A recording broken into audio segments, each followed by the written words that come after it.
morning, one and all. I welcome you all for joining us to our IIL webinar on law and equity and ambit of declaratory reliefs under Specific Relief Act by Honorable Sri Justice U. Durga Prasad Rao, Judge High Court of Andhra Pradesh. Now I give a brief introduction of IIL. This webinar program is launched by Indian Association of Lawyers. Hence, I consider it necessary to give a brief introduction of the organization. The name of the organization gives an impression that it's a body of lawyers. It is not so. When the Indian Association of Lawyers came to be registered under the Societies Registration Act 1868 Delhi, the members of the organization who subscribed their signatures to the Memorandum of Association comprises of Justice V.R. Krishnaiyer, Justice P.N. Bhagwati, Justice D.A. Desai, Justice O. Chinnapareddy, Justice E.S. Venkatramaya, Justice M.P. Thakar, and Justice Rajendra Sachar. There are many senior advocates like Sri P.P. Rao, Sri K.K. Venugopal, Sri M.K. Ramamurthy, and jurist Madhav Menon, to name a few. Justice V.R. Krishnaiyer was the founder president of IIL from 1983 to 2007. The principal object of Indian Association of Lawyers is inter alia. It was to bring the lawyers together, judges together, jurists, law teachers, and law students to promote and strengthen endeavors of a speedy evolution of a democratic, socialist, secular India, and to ensure social justice to the people of the country. I'm extremely happy to inform that IIL has lived up to the objects enshrined in its Memorandum of Association. Many seminars on important topics relating to constitution, criminal jurisprudence, labor laws, cyber laws, election laws, fundamental duties, secularism, etc. have been conducted in different parts of the country. I'm glad to inform that 10th National Conference of IIL was held in Vijayawada from 20 to 24 February 2020, and more than 1,000 delegates from all over the country has participated. In its view of the pandemic COVID-19, IIL may not be able to hold national or state level seminars, workshops in the near future. Therefore, in order to keep implementing and promoting the objectives, IIL has launched this webinar series. We are dedicating this memorial webinar lecture series to Honorable Justice V.R. Krishnaiyer.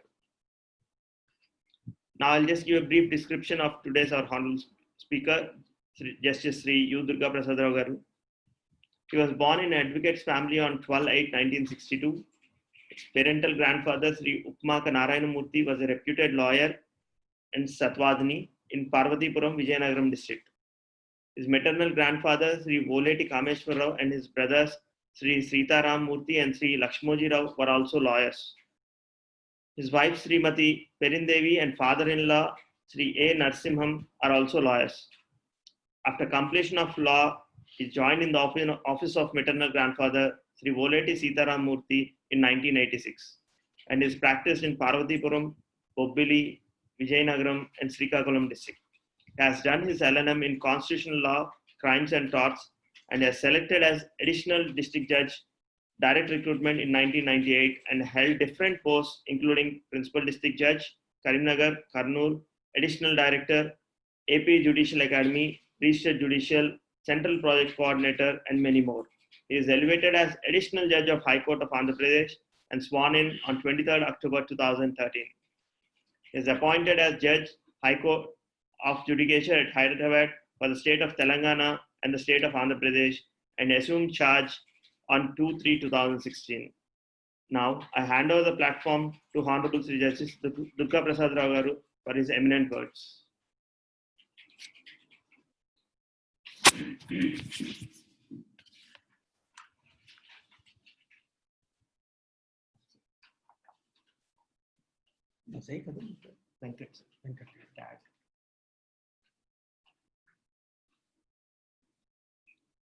If you're just comfortable, I'll start.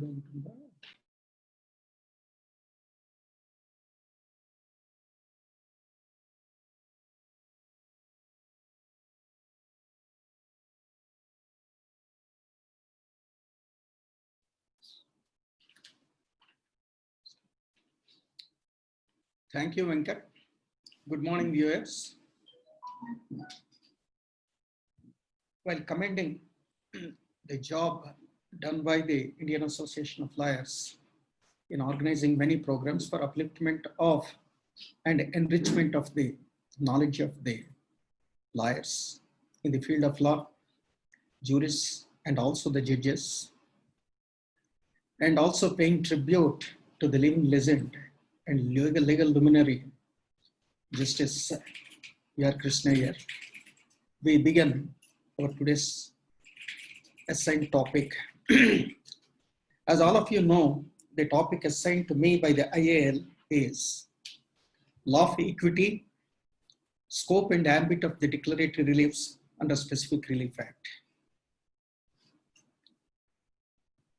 In this topic, first of all, I propose to discuss briefly the origin of the equity law, because it has any amount of bearing, on the Specific Relief Act. So I want to discuss with the historic origin of the equity law first, and then deal with the specific reliefs, with particular emphasis on the declaratory reliefs. Let's move to the subject. Dear viewers, all of you know that from the fountainhead of the Specific Relief Act, many specific reliefs have sprung up, like specific performance of contract, rescission of the contract, rectification of the contracts, declaratory reliefs, injunction reliefs, and so on. All these reliefs are denoted as equity reliefs. For that matter, the Specific Relief Act itself is a byproduct or derivative of law of equity, which is rather a one type of administration of justice under Anglo-Saxon jurisprudence. Therefore, without knowing the nuances of the law of equity, in my view, one cannot achieve reasonable governance over the specific reliefs and Specific Relief Act. Therefore, first of all, discuss about the law of equity. What is equity? What is equity law? Who used to administer it? Where it was administered first? And what are the contours of the law of equity, or what are the principles of the law of the equity? This one must know. Friends, even before a statutory law, that means Parliament and State Assembly made laws all over the world, there was administration of justice. Not that there was no administration of justice because there was no statutory law. In those days, in primitive days we may call, the justice was administered with the aid and advice of, with the aid and help of customs, practices, usages, moral principles, and of course, with the sagacity and knowledge and thoughtfulness of the deciders, arbitrators, or the judges. So even before the statutory law, there was administration of justice with the help of these facts, with these aids or tools. Slowly, these customs, these usages have been incorporated in statutory laws. Customs attained the status of the law, which we will study in the law of jurisprudence. Okay, that is how the statute law has been formed, which is now administered in every court. But when we go back into the history, in the yore, what types of the courts were functioning in early days? That is important to know. Basically, two types of the courts were functioning. One is common law courts and another is equity courts. These were the two main type of courts that were functioning in the Europe and in England, what is common law courts? What it is? A common law is also known as a judge-made law or judicial precedent or a case law. A common law is also known as a judge-made law or a judicial precedent or a case law. It is a body of law derived from judicial decisions of the courts. So, common law basically is regarded as judge-made law. Judges used to give judgments on different issues basing on facts. Subsequently, they became precedents governing that type of cases when they come subsequently. So the defining characteristic of a common law is that it arises as a precedent subsequently.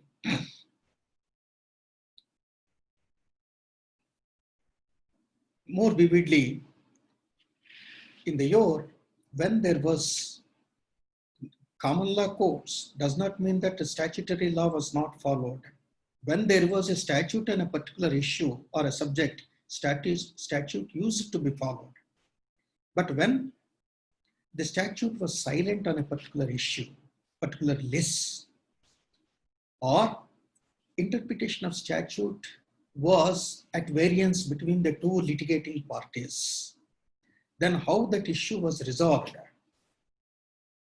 When there was no previous law on a particular subject in currency, then the judges used to give their judgments resolving that issue by using their experience and knowledge, setting up a trend, which we otherwise call as precedent. It's serving as a precedent in the subsequent years. That is how the precedents are generated. Suppose the parties are at variance on a given subject. There is a law on it, but parties are varying on the interpretation of the law. There also the judges used to resolve the dispute by giving the interpretation, which is called as interpretation of statutes. They also serve as a precedents. I will give a small example. If you take the Assigned Lands Act, that is AP Assigned Lands Prohibition of Transfers Act 1977, Section 3 says that alienation of assigned land is a prohibition. You all know, for the first time, if it is done, the land will be resumed and given back to the landless as poor person. The second time it is done, the government may not, by resuming it, may not give to him. This is what the law is. There the question arises is whether this enactment is prospective or retrospective in operation. The issue has arisen on a given law. Then one school of interpretation is that it is only prospective in law. Any alienation is made subsequent to the enactment of Act 9 of 77, then it will be void. But already alienations were made prior to this act came into force. Such alienations are saved. This was the argument. But the court, taking into certain phraseology used in that section 3, to the effect that an assigned land shall not be alienated or shall be never deemed to have been alienated, shall be never deemed to have been alienated. This clause being taken by the court and interpreted in such a manner that shall be deemed to have never been transferred means shall be never deemed to have been transferred even prior to the act came into force. That means this act has a retrospective operation, not only a prospective operation. For your kind information, this has been held in 1980, Volume 2, APLJ, those 423, VC Kondaya versus District Collector. So that was held to have retrospective operation. Why I'm telling you is how the precedents will be generated. There is a law in this case, but interpretation is varied between the litigating parties. Therefore, the court resolved it by interpreting the statute. So sometimes precedents will be generated in that manner. Sometimes there will not be any law on a given subject for a particular issue. At times, the courts will interpret, will resolve and give decision by using the experience, knowledge, and other relevant factors, taking into other relevant factors. This is how the precedents are generated. The common law courts are governed by these precedents. Common law, why it is? Black's Law Dictionary gives an example too. Common law as the body of law derived from judicial decisions. Simply, the body of law derived from judicial decisions rather than from statutes or constitutions. So the body of law derived from the judicial decisions. That is how the Black's Law Dictionary defines the common law. So friends, why it is called as common law is because in entire England, the law was standardized and followed in uniformly for all the courts under the King's Court. That is why it is called as common law. Simply saying law was common to all the courts. That is why it is called as common law courts. How it originated? It was originated after Normanians who have attacked England sometime back around 1066. They established or introduced this system in England. That means courts must have a uniform standardized principles for rendering justice. But this was institutionalized, we must say, this was institutionalized by Henry II, the King of England. He thought that for administration of justice, we must have a uniform set pattern rules and judgments. So like cases must be decided alike. This is what the principle is. Like matters should be decided in a like manner. This is the motto. Therefore, Henry II, King of England, introduced and not institutionalized this common law courts in 1154, creating a unified system of law which is common to the country. So, the state diseases which have attained the status of the precedents in a subsequent years.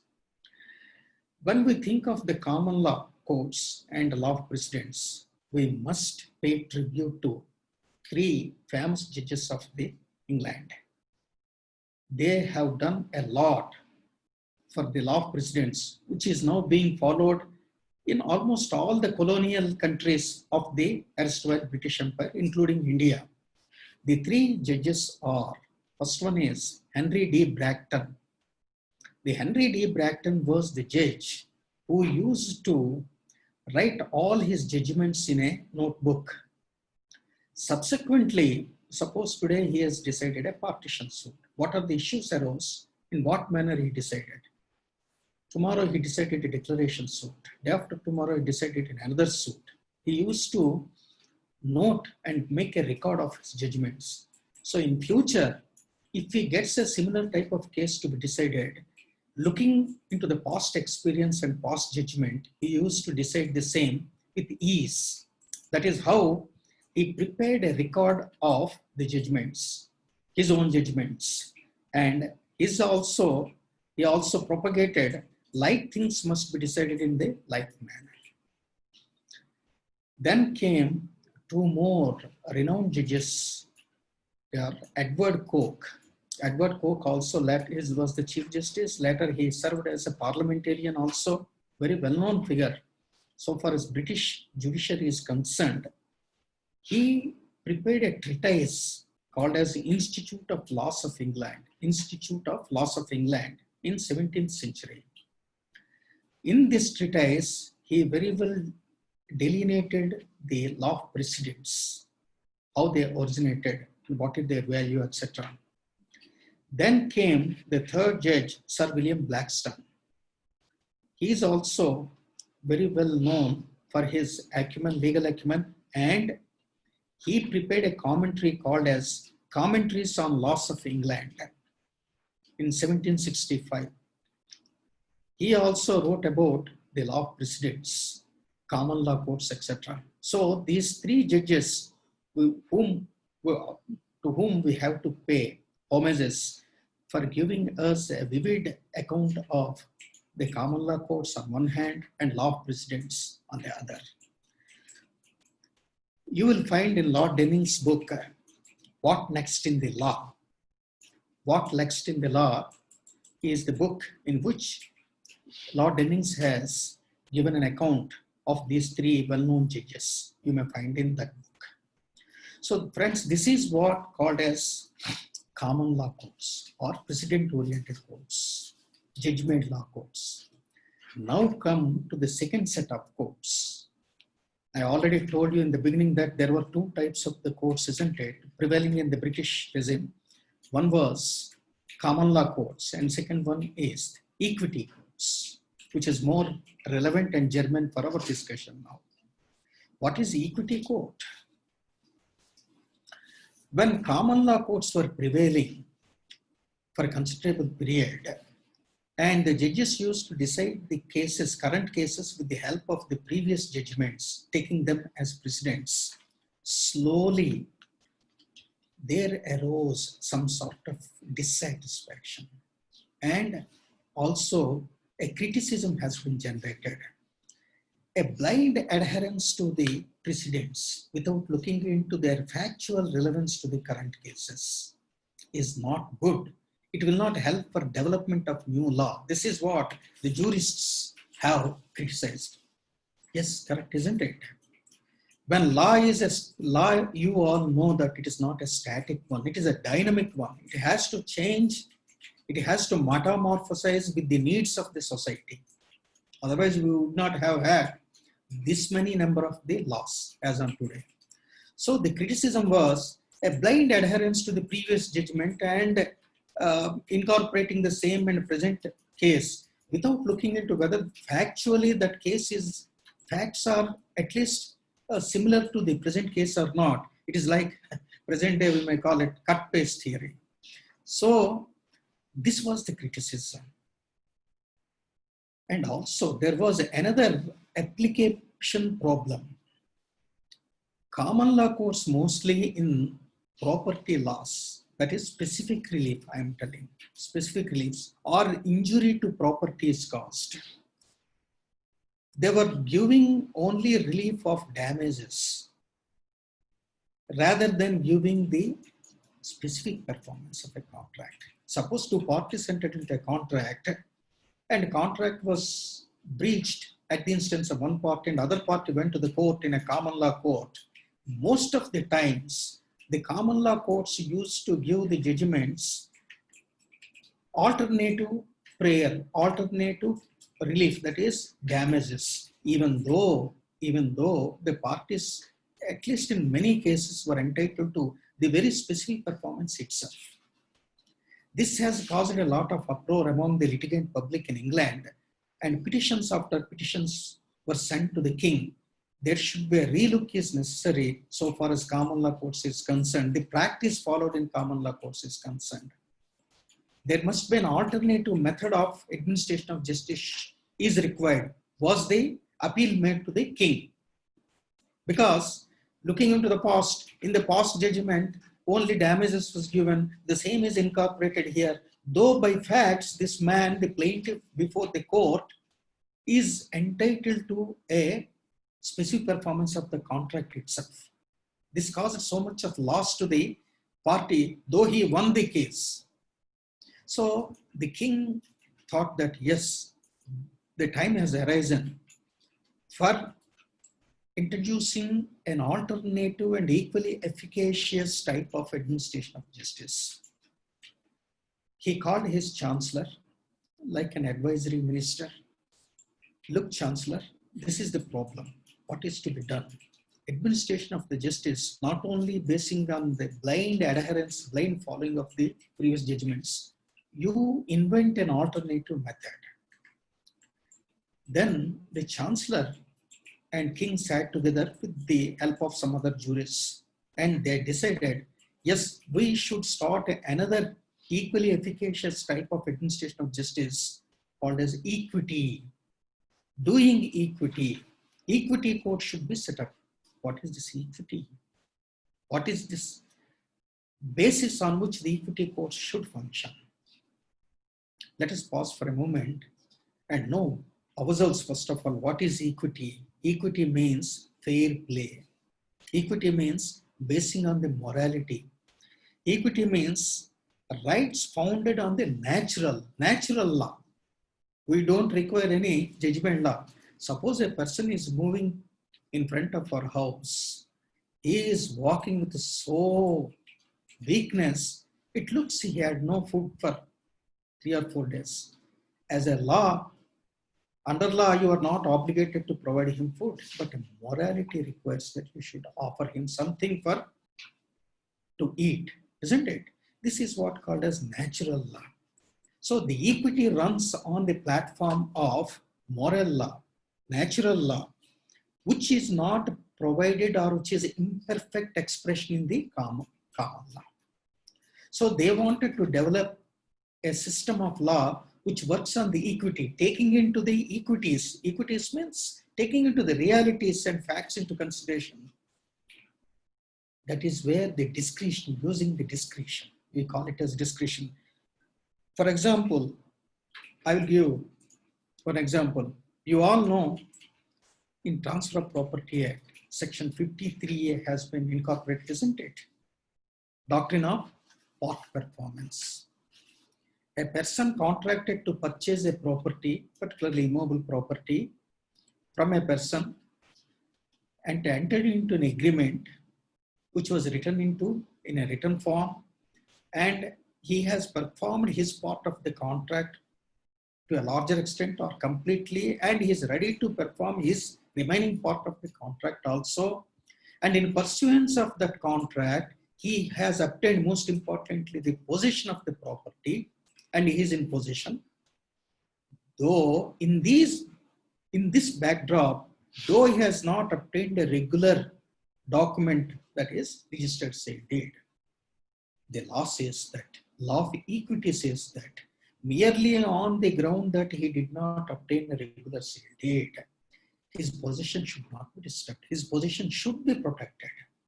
Is not it? This principle has been derived and incorporated and made as a law from the law of equity.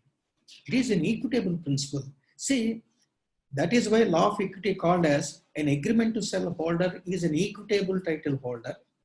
The original owner is a legal title holder. This is the only difference. Legal title has not so far been passed because the registration of the document was not done. But equitable title, moral title has been passed to him because he has performed most of his part of the contract or the entire part of the contract he has performed and obtained possession of the property. So he is an equitable title holder. Whereas the original owner still holds his legal title, which he has to pass it. So this is how the equity runs. I want to give an example. This is what equity. I will give another example to make you understand the equity more familiar and equity yourself. Suppose there is a co-partnership. Number of brothers are there holding a co-partnership property. One of the brothers has sold some property, hoping that it would fall to his share, to a third party. But partition has not affected. He has paid the entire amount, he has obtained a sale deed, and everything is good. But the thing is that property has not been divided among the brothers. Then what is the right of this man? This man will only get, this man can pray for equity. This is what called as equity. Equitable principle means when a partition takes place, he can, in a partition suit filed among the brothers, what the purchaser can ask for is, Honorable Court, I have purchased some property from one of the brothers, one of the co-partners. Therefore, kindly, in making a division among the co-partners, allot this particular property which was purchased by me to his share, and then grant that property to me so that equity will be done. This is only equitable prayer he can make.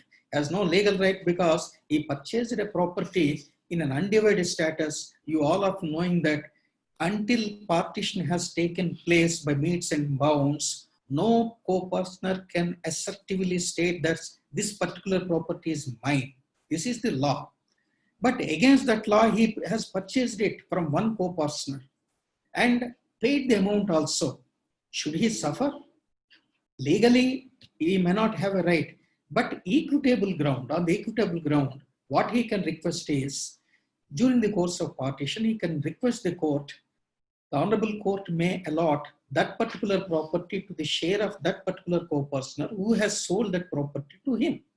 It is as far as possible. It is not a mandatory one. The court, as far as possible, will consider his request. This is how the law of equity works. I hope I could make understand with the help of these two examples. This is how the law of equity works. While common law courts were working in or called as king's courts, Chancellor started a parallel system of equity, law of equity courts, just by the side of Westminster Hall. Now it is in England, London is the Westminster Hall. They're used to consisting of King's Court, by side of it, the equity courts also. So they used to run parallelly. Then the equity courts were granting. What is the remarkable feature of the equity courts is, when a contract has come before it, it was granting the specific relief. Most of the cases it was granting specific reliefs, it was not granting the damages. Whereas that court, that is common law courts, were in most of the cases were granting the damages.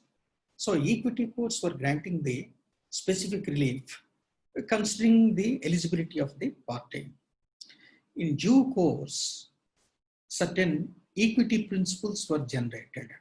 4 or 5 are very much important. I will just discuss with you. First principle of equity is, equity regards as done that which ought to be done. The first principle evolved by the equity court is, equity regards as done that which ought to be done. That means a person contracted to do a certain thing under the contract, the court must ordain that he must do that thing. That means a person contracted to sell a property and entered into an agreement, and the other person has done his part of the contract, but the former person failed to perform his part of the contract by executing the sale deed. Then at the instance of the plaintiff, the court can direct him to do that particular part of his contract, that means executing the sale deed. This is what the first principle, equity regards as done which ought to be done. The second principle is very important one. Those who seek equity must do equity. Isn't it? The second principle is, those who seek equity must do the equity. That means we are hearing a number of the senior counsels arguing in the courts every day that he has not come up with clean hands, my lord, or your honor, therefore he is not entitled to the relief for specific performance.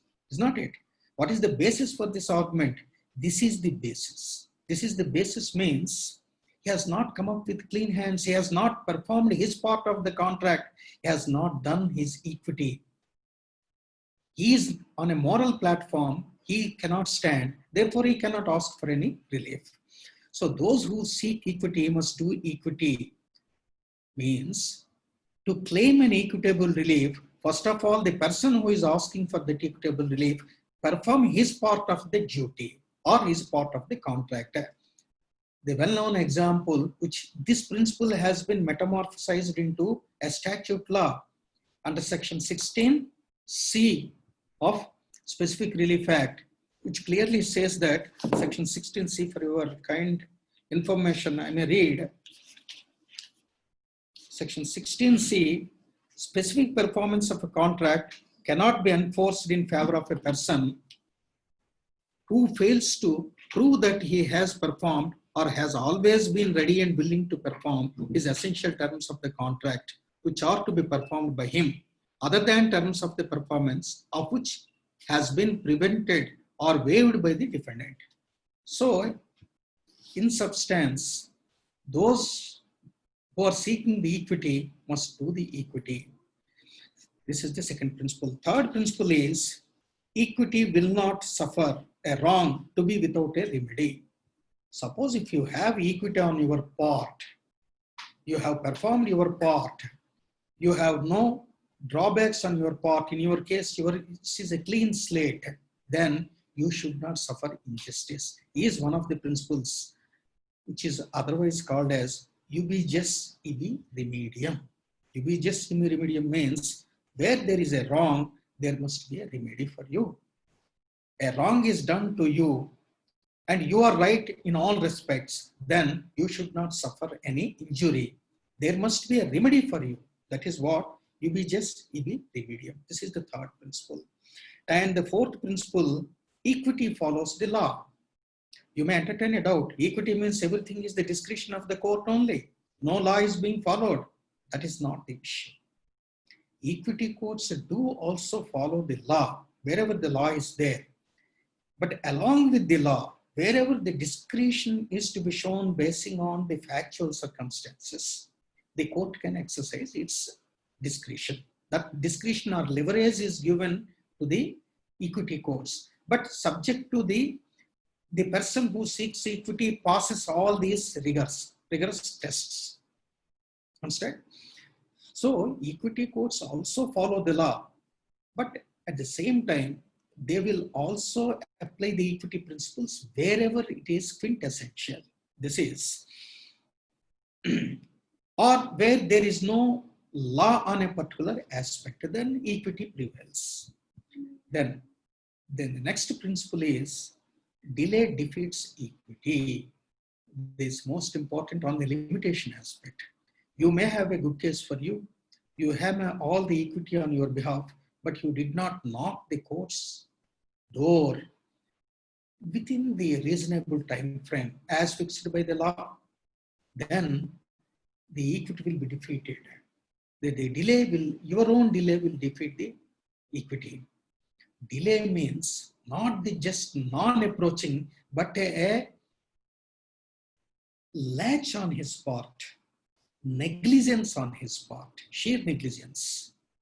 If he is otherwise by a reasonable cause he is prevented, then certainly the court will come to his rescue. But slumberness over right will not be excused.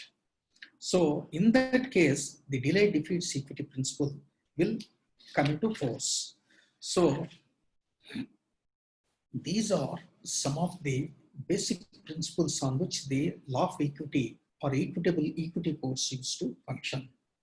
Now we have seen, friends, two types of the courts used to function in England. One is common law courts, that is precedent-oriented courts. The second is equity courts.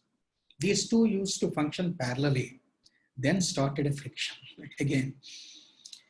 As I already told you, in common law courts, only alternative reliefs of damages, etc. were given. And when the equity courts are there, a person who lost his case in common law courts used to file a petition before the equity courts seeking for equity. It is otherwise called as the present day terminology, forum shopping. Forum shopping has started. In olden days itself, it has started.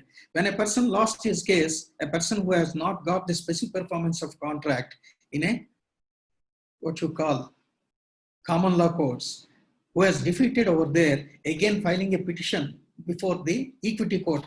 Look, I am very much entitled to the equity relief of specific performance, which was denied to me by the court. So my case may be reconsidered. In that manner, they used to again and again file petitions. So there came a deadlock situation.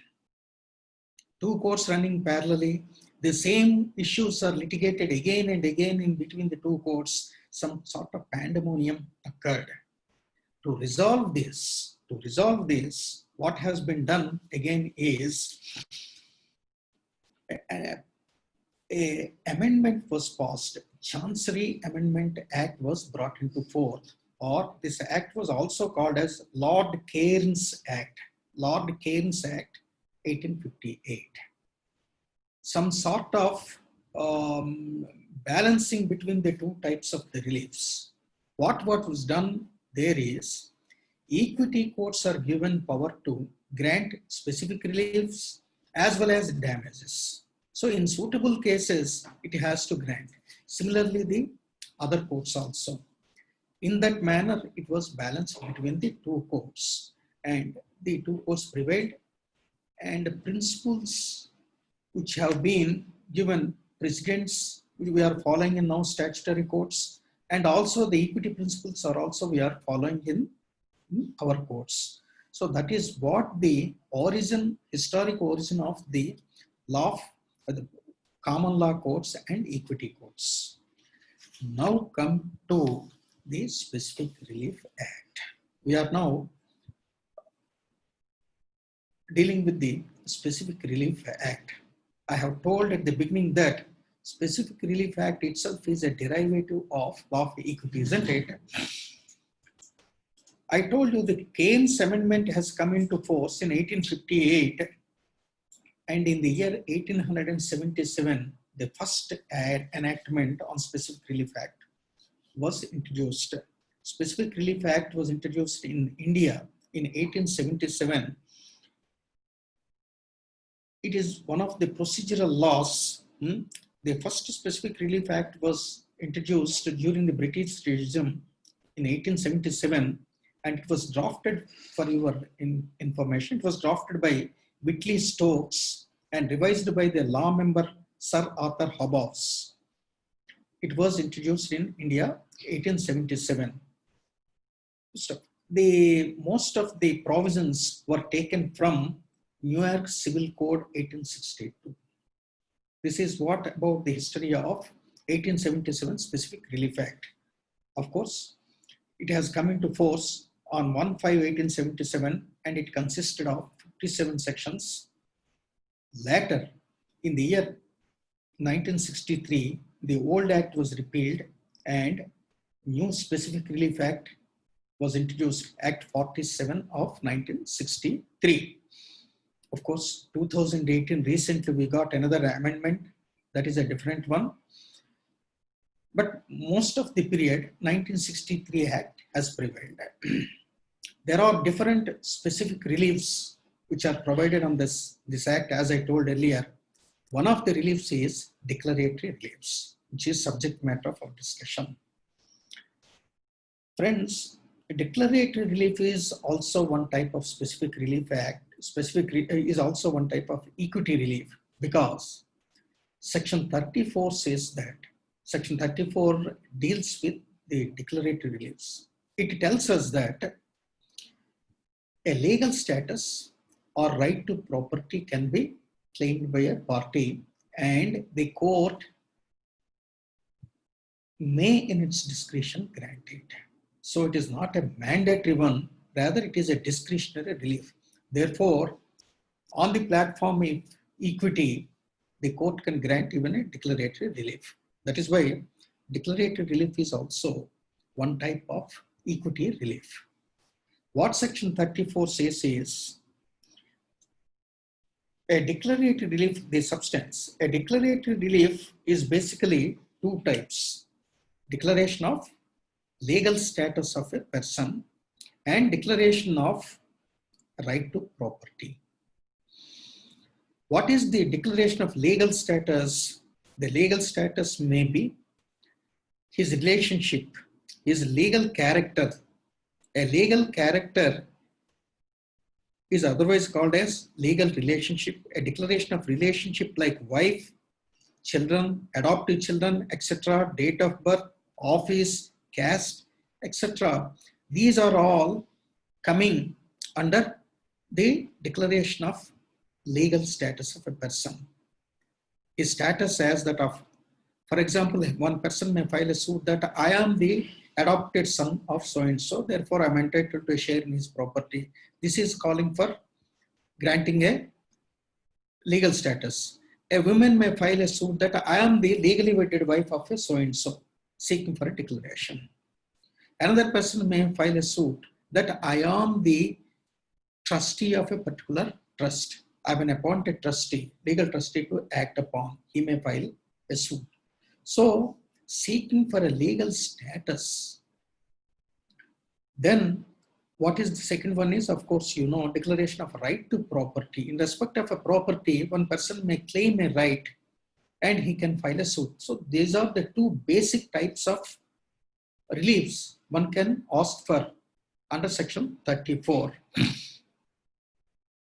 Then legal character, legal declaration of legal status. In the realm of declaration of legal status, sometimes we may come into, we may experience that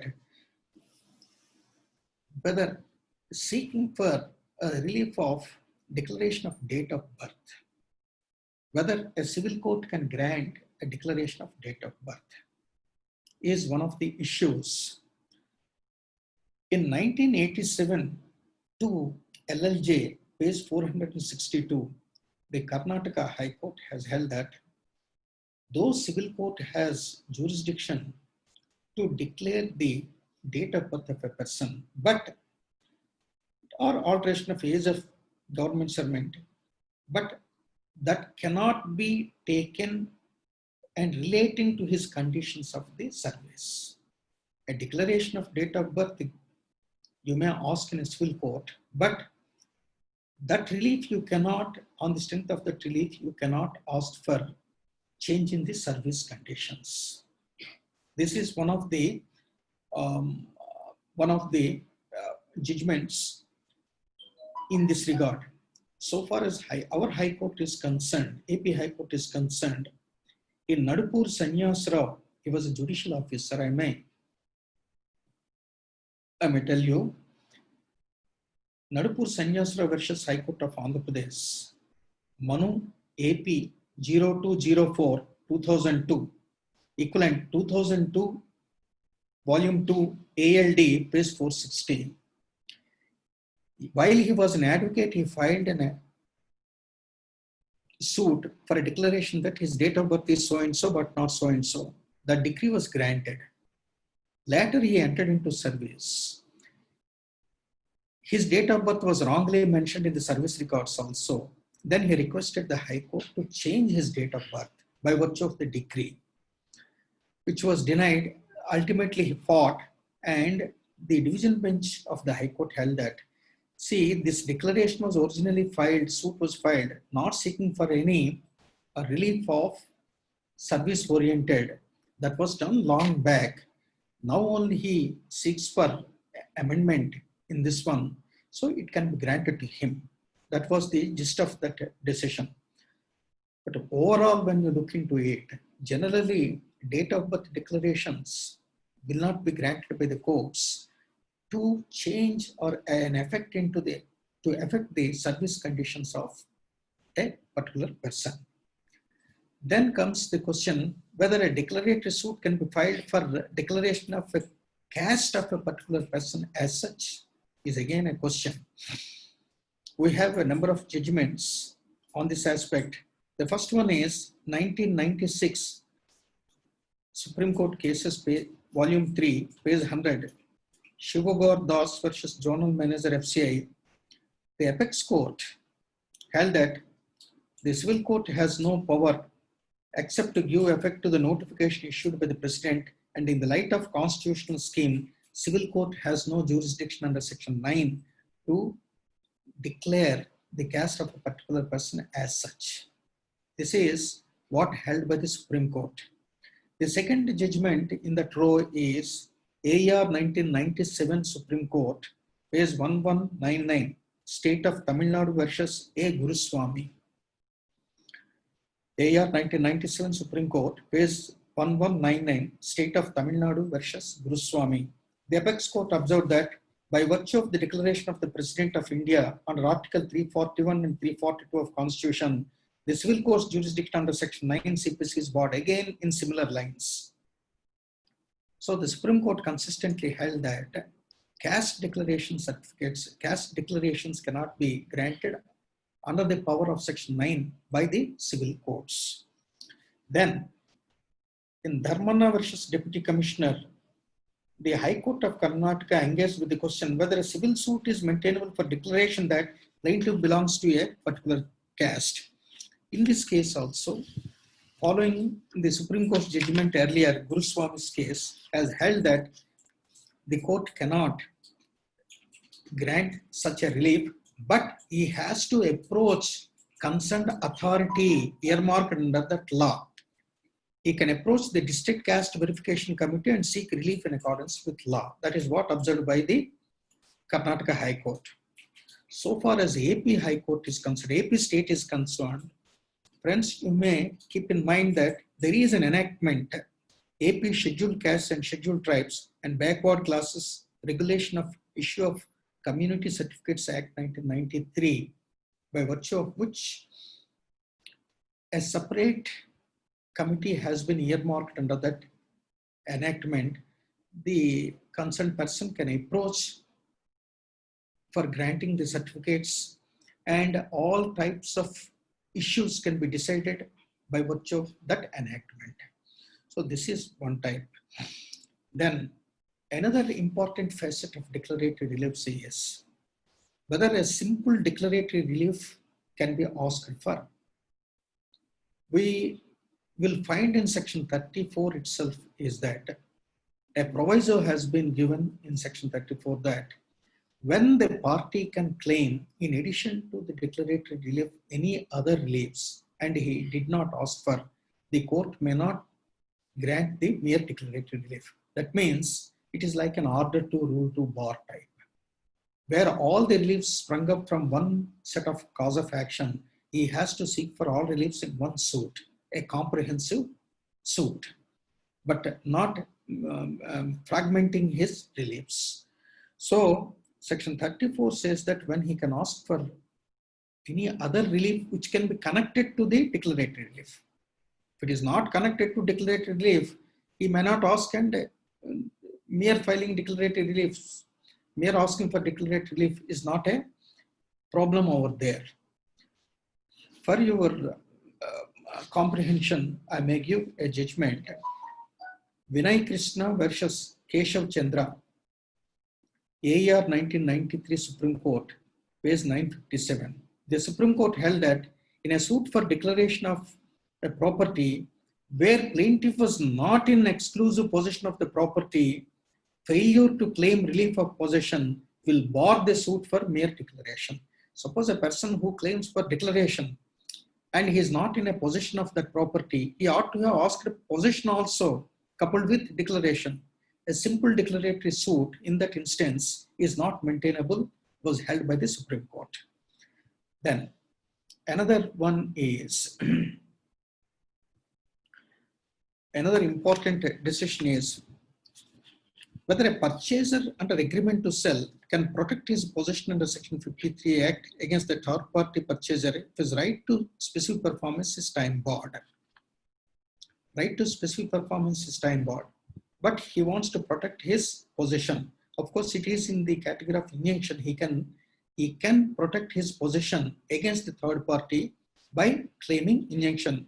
That is what held in AR 2002 Supreme Court, page 960. Then another important decision, whether a suit for declaration claiming ownership by adverse possession can be filed. It is a very, very important one and a mind-boggling one also. A person who claims to be in adverse possession. You all know what is adverse possession. I need not deliberate on this aspect. Hitherto, the law is that a person who claims to be in adverse possession cannot file any suit, but he can protect his possession only when the true owner comes and claims and files a suit for recovery of possession and other reliefs. This man can show it as a shield that I have been adversely enjoying this property more than the statutory period. Therefore, your right to claim the property is barred. In those lines, he can claim and protect his possession. Now, the question is whether he can ask for a declaration of his possessory title under adverse possession. This is what the law is. This is what the question is. Let us look into. In AR 2009 Supreme Court, page 103, AR 2009 Supreme Court, page 103, Hamazi Waghazi Jat versus Bikhabhai Kangar Harijan. In this case, the Supreme Court held that, like this, in our considered view, there is an urgent need for fresh look regarding the law of adverse position. We recommend the Union of India to seriously consider to make suitable changes in the law of adverse position. We fail to comprehend why the law should place premium on dishonestly by legitimatizing possession of a rank trespasser and compelling the owner to lose its possession only because of his inaction to taking back. The Supreme Court was considering on the aspect of limitation. If a original owner failed to file a suit within 12 years to get back his property, his right is foreclosed. Why should his right be foreclosed? After all, the other man is a trespasser. He has been enjoying it. Should we endorse, subscribe the position, adverse position, and authenticate his position by a court of law? This is what has come to the minds of the honorable judges. Therefore, they held that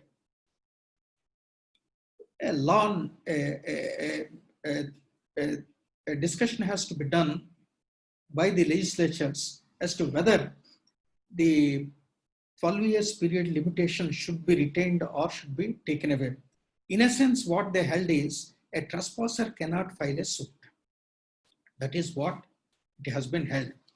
Then the second decision is 2014 2 ALD page 3 Supreme Court, Gurudwara Sahib versus Gram Panchayat Village Siritala. The apex court held that even if a plaintiff is found to be in adverse position, he cannot seek a declaration of his title, but in a suit filed against him, he can use the plea of adverse position as he shielded. That is what. A person who he claims to be under adverse possession, he cannot file a suit, but he can use it, that position, as a shield, but he cannot file a suit. This was the old law. Immediately, I must add that this concept has been changed by virtue of the latest decision reported in 2019 5 ALT, page 38, Supreme Court, Ravindra Kaur Gravel and others versus Manjit Kaur and others. The apex court held that a suit can be filed by plaintiff on the basis of the title acquired by him by way of adverse possession or on the basis of possession under Article 64-65 of the Constitution. They took the view that when the original owner has not taken action within the period of statutory period of limitation to get back his possession by filing a suit, then the rights of the person in adverse position have been concretized. If that is the case, why can't he file a suit on the strength of his adverse position? This is what they have observed. This is the latest judgment in this regard.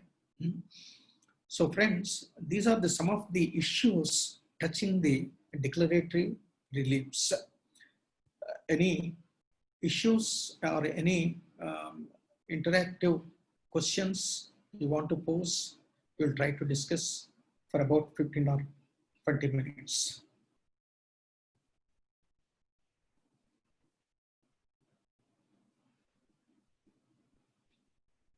Active speakers are 125. 125 active speakers.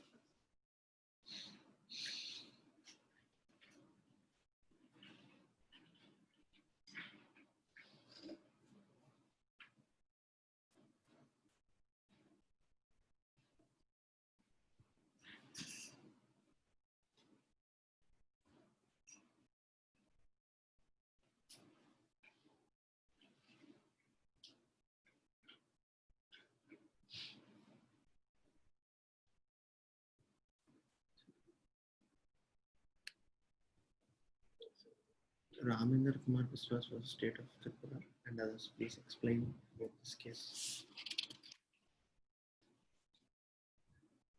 Kumar Biswas. Yes, please. Was the state of Tripura.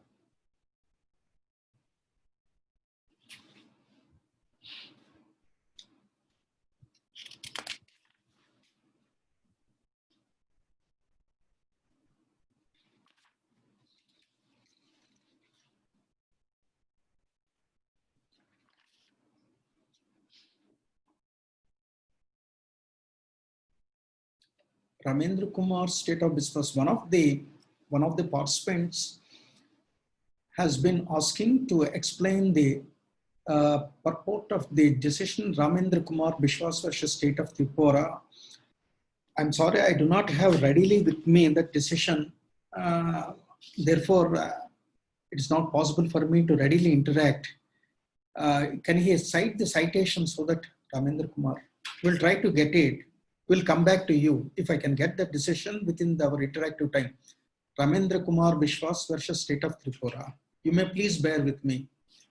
Then implementation of law of equity in India, please elaborate.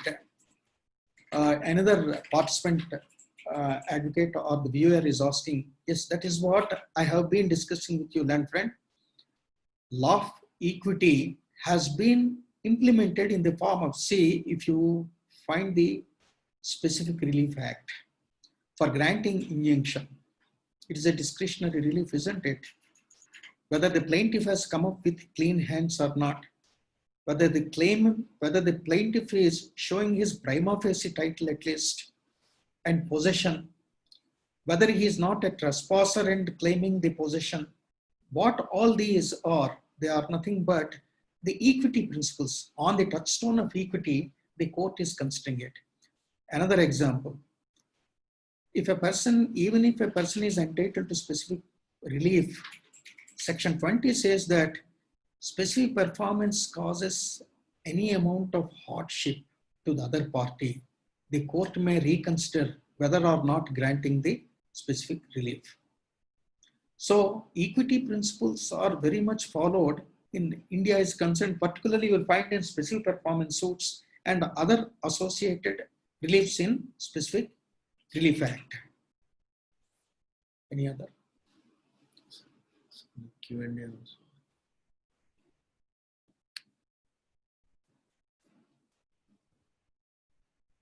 With the cancellation of any document automatically amounts to The declaration of cancellation of vice the versa. document automatically amounts to declaration of vice versa. Kindly provide us with a relevant citation.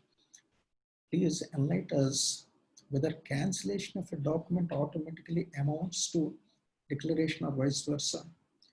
Will you please be elaborative on this aspect? Cancellation of a document automatically amounts to declaration. What is your doubt on this aspect or question? Will you please elaborate?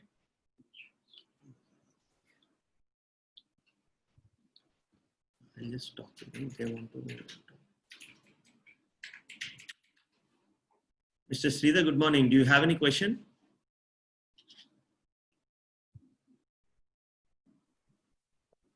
Hello? No. Okay. No. Okay, fine. Thank you. Thank you. Hello? Mr. Dayamani Gandla, do you have any question?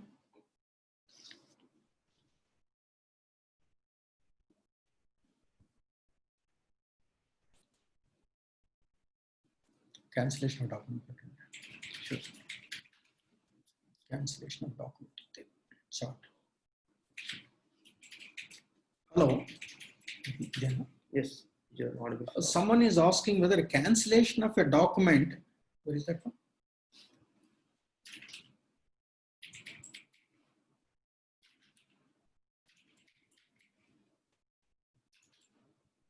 Cancellation on document automatically. Please enlighten us whether a cancellation of a document automatically amounts to declaration or vice versa. Kindly provide. Your question is not fully comprehensible to me. But what I understood is from your question whether a person can unilaterally cancel the document. If it is so, it is suffice for him to retain his title. It appears in those lines your question goes. My answer is this one. First of all, unilateral cancellation of a document is not permissible in most of the cases, is what held by the Supreme Court as well as our High Court.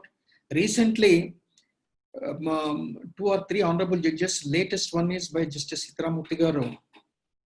What his lordship observed is that unilateral cancellation of the gift deed without giving notice to other side is not sustainable under law. Unilateral cancellation is not permissible. Similarly, unilateral cancellation of a contract also and getting that registration of cancellation deed is not permissible under law. In those lines it went down. So what I can tell you for your question is unilateral cancellation and that registering of that cancellation deed is not permissible. It is on the principle of again equity. The other party must know, basing on your contract or basing on your grant or basing on your gift, the other party must have acted upon and expended some amount. So if the first party unilaterally cancels a particular document without putting into knowledge of the other party and registers the cancellation deed, the other party will suffer a lot of monetary loss as well as he will also suffer mentally. Therefore, unilateral cancellation is not permissible in most of the cases. That in those lines it went on, the judgments. If you want, I can give you 2 or 3 judgments. You can please refer to those judgments. Just I'm giving the judgments. For your elaboration, you can study. Just now I'm giving. Just wait.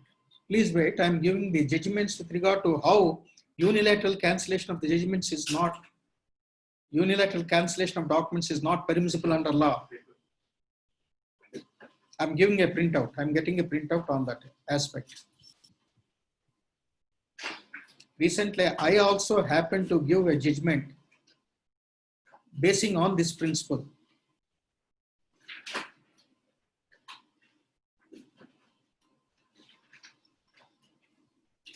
Please wait. I'm getting the printout of the judgment.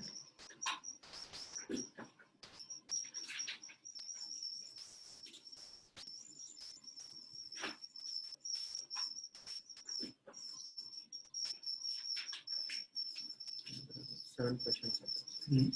7 questions.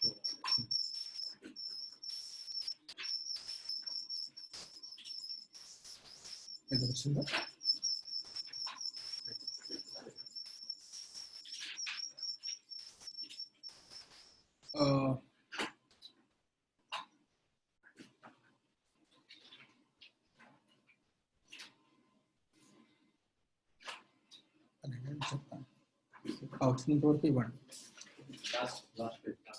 అంతవరకు వచ్చినంతవరకు ఇవ్వండి.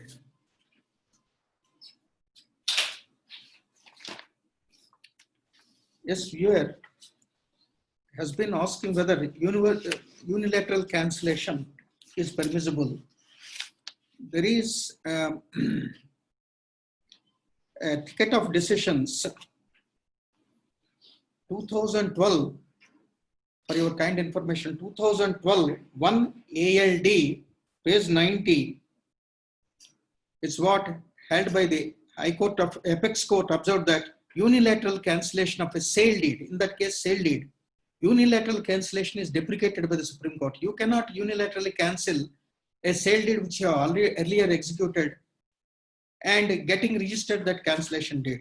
Then next case is Fazlullah Khan versus State of AP, AR 2012 AP page 163. Similar view has been taken.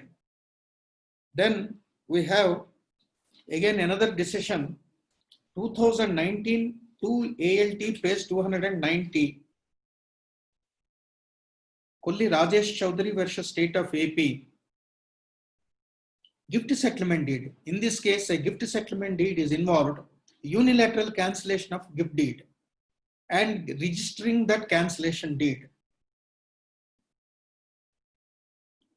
Basing on the Tota Ganga Lakshmi's case of the Supreme Court, it was held that gift deeds unilaterally cannot be cancelled. So sale deeds, gift deeds. In some cases, it was held about the contracts. Entering into a contract, by virtue of it, other party acts upon and loses something by investing money. You cannot unilaterally cancel it. So it is all equitable principle, more a equitable principle basing on which these judgments were rendered to. I request you to read them, which I understood. You are asking the question as whether unilateral cancellation will retain the title of the person who cancels it. Another question it appears to be is that whether equity principles apply in jurisdiction. We cannot totally rule out the applicability of the equity principles in writ jurisdiction. Writ jurisdiction is also, of course, mostly writ jurisdiction will be invoked where the public functionality failed to perform their duties. Then certain rights are infringed to the petitioner. Then he approaches the court invoking the extraordinary writ jurisdictional power of the High Court. In this setup, in this backdrop, sometimes equity is not totally out of place. Basing on the factual scenario, the equity can also be, for example, I'm telling, doctrine of legitimate expectation. Doctrine of legitimate expectation means a person is employed. It's only a rough example I'm giving. Doctrine of legitimate expectation under administrative law says that an authority who employs him promises that is an oral promise type, no written this one, gives an impression that it will be continued and a benefit, particular benefit is given to him for a longer period. Suddenly that benefit has been cut short. The employee or a person who is under the contract was with an impression that that benefit will be continued, works and performs his duty.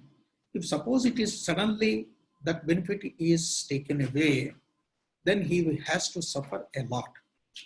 So he may not have a legal right, but he has a moral right. Again, as an equity, then court can consider it. The equity, the doctrine of legitimate expectation. Then the court can consider in such situations, though he has no legal right, but on equitable ground, the doctrine of legitimate expectation applies to him, that particular benefit should be continued to him. In those lines, the court may pass an order. So what I can tell you at this juncture is, equity is not altogether a strange facet of law in writ jurisdiction. For example, the ready example, you can study the doctrine of legitimate expectation. You will find in administrative law. Yes.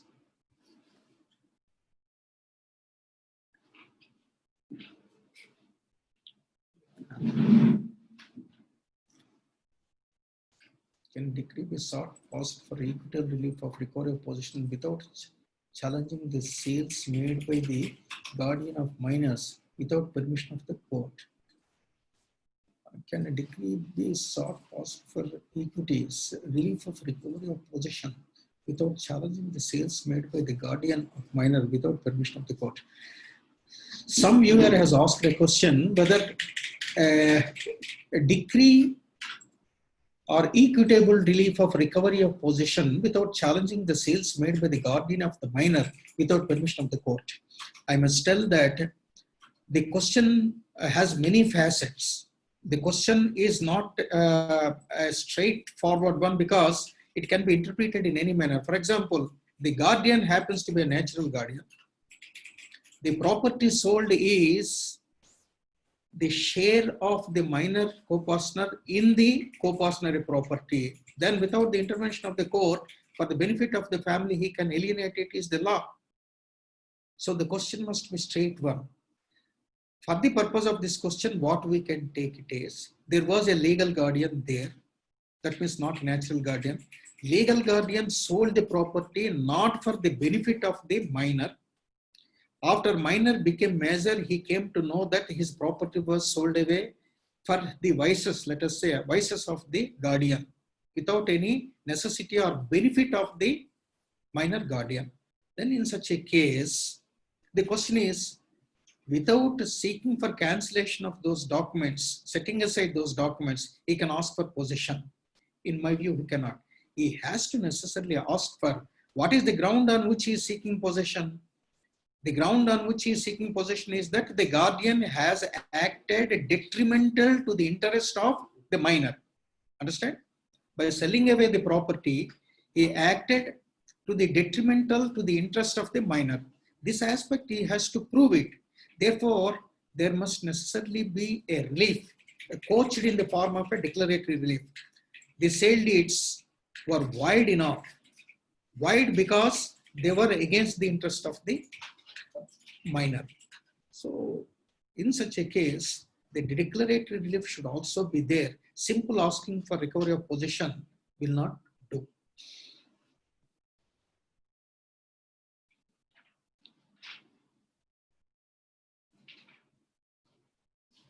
Notes of the session is asking. We'll try to pass it on. Someone asked the notes of this session. I will try to abridge it. I thought I prepared for myself. I will try to give to the organizers a brief note for your kind information of all the viewers. Someone who has asked a legitimate expectation, I just was giving an example of legitimate expectation. If you want, MP Jain and SN Jain book on principles of administrative law, chapter 24 is doctrine of legitimate expectation. This doctrine of legitimate expectation is not a legal right, but more a equitable relief type. If you read it, you can understand in a better manner. So writ jurisdiction is not totally alien to this equitable principles. That all depends upon the facts of a particular case. Yes.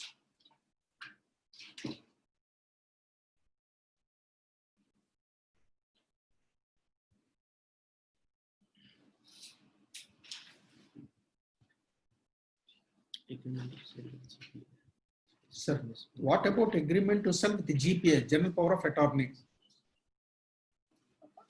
Will you please elaborate your question? Your question simply says, sir, what about agreement to sell with GPA? Agreement to sell with the GPA. What he wants to ask Geeta Gaura, whether agreement to sell with the GPA is permissible under law. If not, please any relevant judgment justice. The agreement of sale with the GPA. What we can understand from your question is, an agreement to sell is entered into by his owner through his GPA. If I am right, your question is to that extent, I don't see any infirmity in it.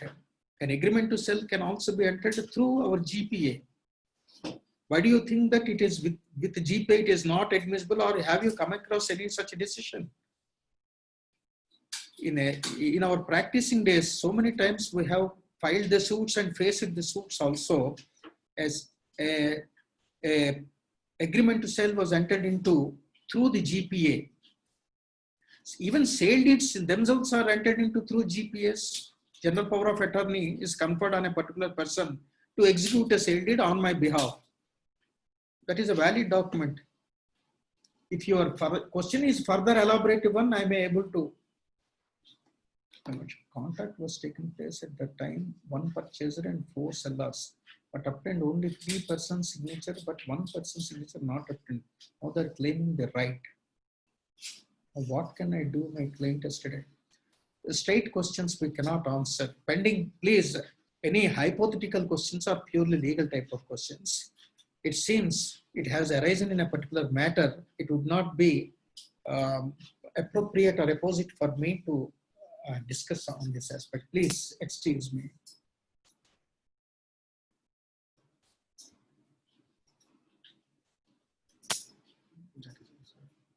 In specific relief matters, mostly alternative reliefs are granted, then primary reliefs by our cause, please tell way out. If an only alternative relief is granted, for example, in a special performance suit, the plaintiff sought for special performance of the contract, or alternatively, for any reason, he is not entitled for the specific relief, the court may grant a refund of the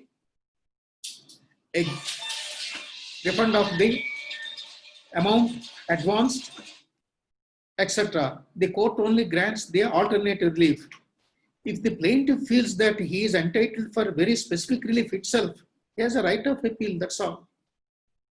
If the court is not granting the primary relief, but only grants the secondary relief, but if the plaintiff is aggrieved by such relief, and in his perception is entitled to the very specific performance itself, he can go to an appeal. That is my view.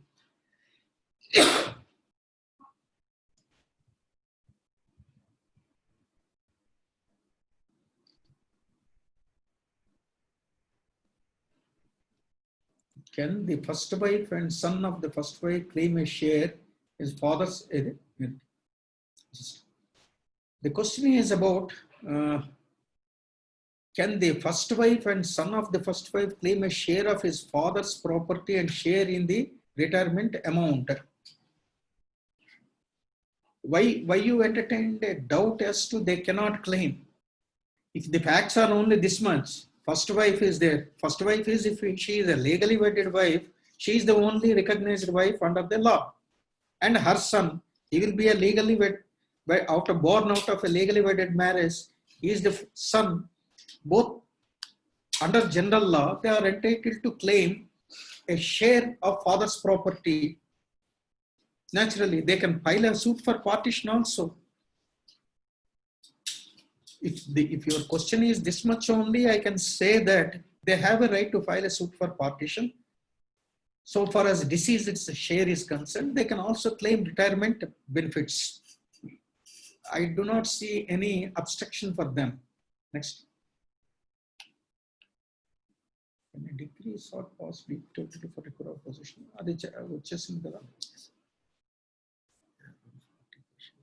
Please enlighten whether plea of adverse possession is valid against family members. Is enlightened on Article 65 Limitation Act and adverse possession. The plea of adverse possession is valid against family members. So far as your question, we can understand in the context of joint family. Plea of adverse possession is applicable against family members. We need further details, but I understood in the context of your question, I understood in the context of whether a person can claim an adverse possession against the other joint family members. The concept of joint family property is such that it is a common joint ownership. They are tenants in common.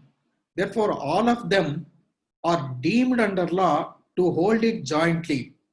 Maybe by facts, one or more of the joint family members are co-partners, or by virtue of their works are attending somewhere and not physically in possession. But under law, they are said to be in joint possession along with the other members. Therefore, one co-partner or one joint family member cannot claim any adverse possession against other co-partner unless it is shown that he has already denied the title or denied any right of the property for more than 12 years and some other factual scenario, then he may. But generally, in joint family setup or co-partner setup, one co-partner cannot claim any adverse possession against other co-partners. They shall be deemed to be in joint possession and enjoyment.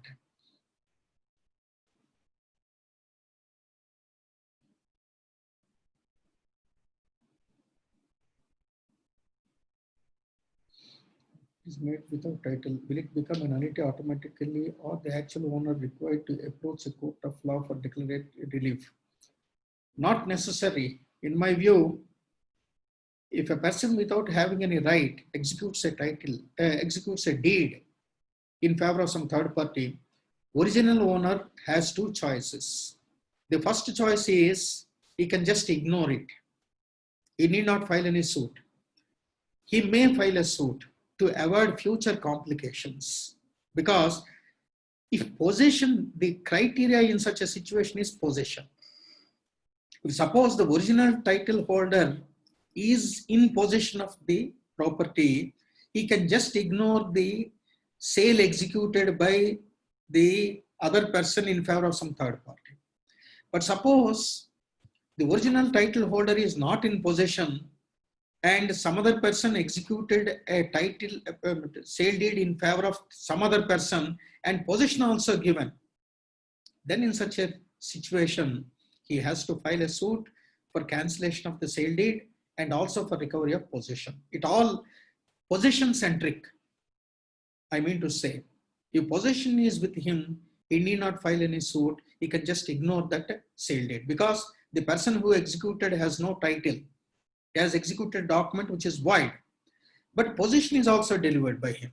Then the court has to verify under what capacity he delivered the possession, whether this man has filed the suit within 12 years, whether he kept silent for 12 years. So many aspects will come into forth.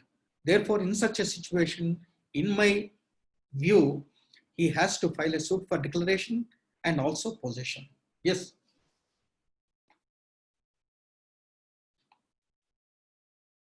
Suraj Lampana.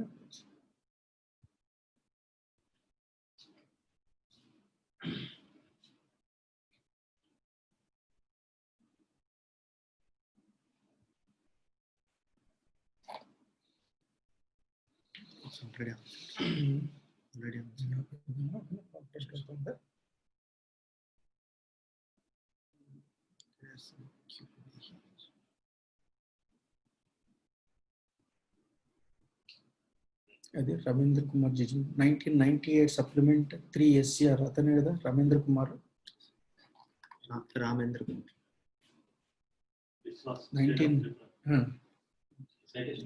1998 3 SCR supplementary page 400.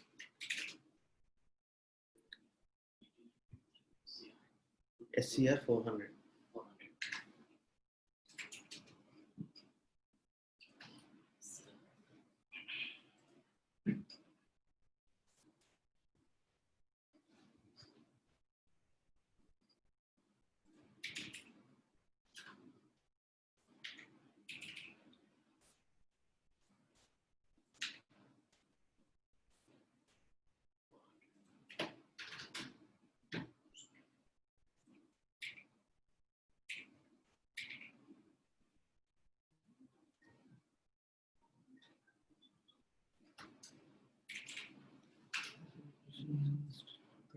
Your quotes are read in is a general question. Attitude, how to cancel earlier alienations by Karta is one of the co-personal.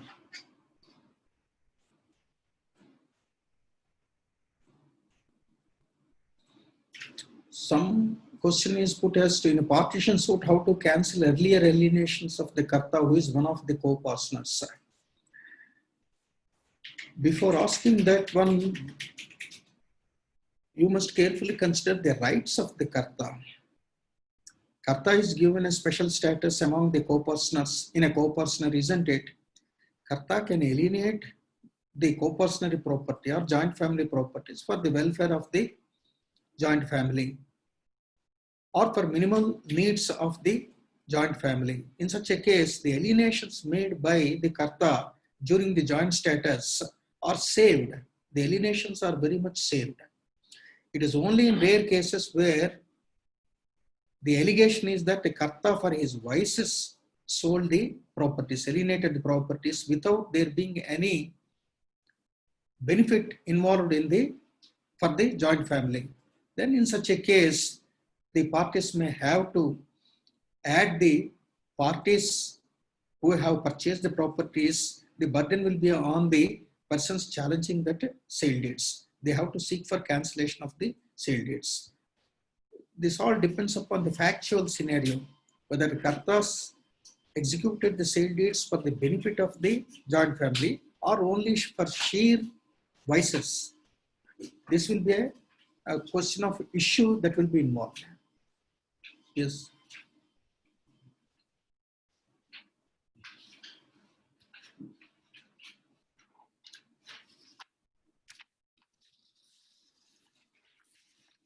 Suraj Nams icharu.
This decision on Ravindra Kumar Bishwas' state of Tripura is sent by one of the viewer. We have to study it.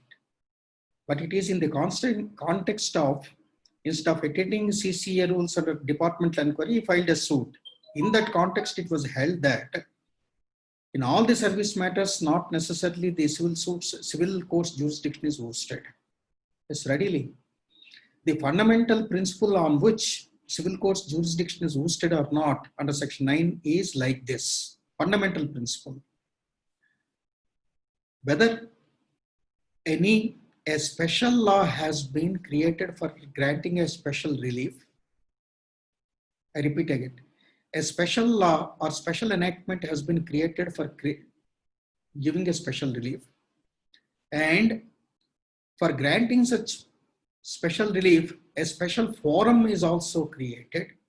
Then civil court's jurisdiction is either expressly or by necessary implication vested. This is the general principle with regard to the hoster of the jurisdiction. For example, in service matters relating to industrial tribunals, industries, companies, factories, etc., civil court's jurisdiction is vested because a separate set of forum is created under Industrial Disputes Act. In those circumstances and in that context, we have to view whether in service matters, civil court's jurisdiction is vested or not. But not necessarily in every service matter. This is one such exception the Honorable Supreme Court has found, that not necessarily the civil court's jurisdiction is vested in this specific case. So please read the judgment once again.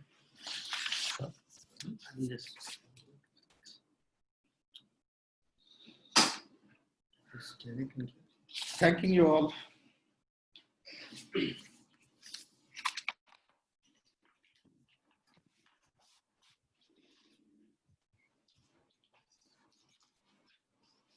ఏంటంటే డిక్లరేటరీ కాకుండా of course వాళ్ళ యాంగ్జైటీలో వాడు ఏంటంటే మిగతా కూడా అడుగుతున్నారు.